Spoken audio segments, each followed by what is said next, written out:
ഷഫാഅത്തി ലി അഹ്ലിൽ കബായിരി മിൻ ഉമ്മത്തി. എൻ്റെ അർത്ഥം മോനെ, എൻ്റെ ഷഫാഅത്ത് എൻ്റെ സമുദായത്തിൽ വൻ ദോഷങ്ങൾ ചെയ്തവർക്കാണ്.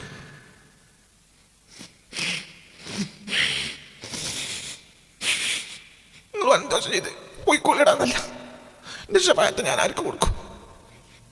ഇതാണ് അതിൻ്റെ അർത്ഥം. നബി അവിടെ നടക്കട്ടെ. നിസ്കാരല്ലടാ വലിയ കാര്യം. ഈ ബോധനക്കുണ്ടെങ്കിൽ ഈ റസൂലുള്ളാഹിന്റെ മൗലൂദ് മങ്കൂസ് അല്ലെങ്കിൽ വേറൊരു കൂസ് ഉണ്ടാക്കിക്കട.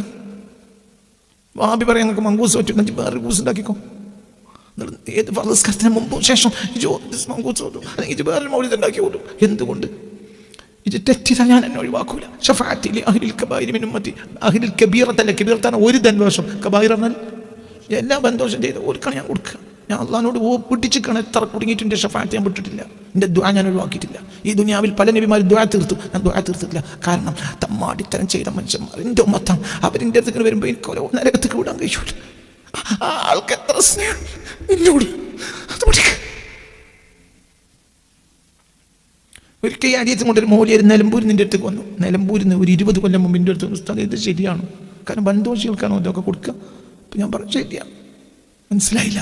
ഹദീസാണ് എൻ്റെ ഷഫാഅത്ത്. എൻ്റെ ഷഫാഅത്ത് തെറ്റ് ചെയ്താത്തവർക്കല്ല. പറയേ ഓലെ ഒരിക്കലും റബ്ബ് പരിഗണിക്കൂല. അനാജാതി വ്യഭിചാരി കള്ളുകൂടിയാണ്. ഇവൻ കബീറത്തല്ല, പിന്നെന്താ ചെയ്തത്? കബായിർ. അതിന് മാത്രം വൻദോഷം അവൻ ചെയ്തു. ഓൻ എനിക്ക് ഒഴിവാക്കാൻ കഴിയൂല. എന്തുകൊണ്ട്? അവൻ എന്തേ ഉമ്മത്തല്ലേ. ഓനിട്ട് സ്വർഗത്തിൽ പോകാൻ എനിക്ക് കഴിയൂല. ഓനെ അള്ളാഹ് പരിഗണിക്കൂല. ഞാനവിടെ കുടുങ്ങും. ഞാൻ അവിടെ ഷഫാഅത്ത് ചെയ്ത് കയറ്റും. എൻ്റെ ഉമ്മത്തല്ലേ, ഓനെനിക്ക് വിടാൻ കഴിയോ?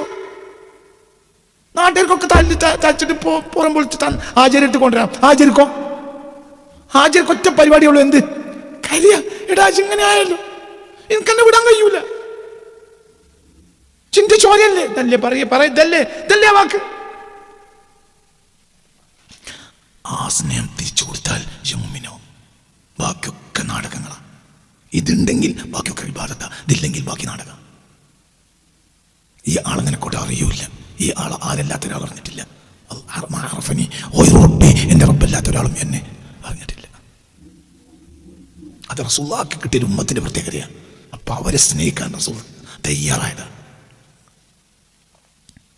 ലഖദ് ജാഅക്കും അർത്ഥമാക്കി. ലഖദ് ജാഅക്കും ഞാൻ നിർബന്ധിച്ചിട്ടില്ല. നബി എന്നെ വരാൻ ഞാൻ പോകാൻ പറഞ്ഞു. നിങ്ങളെടുത്ത് വന്നു റസൂൽ.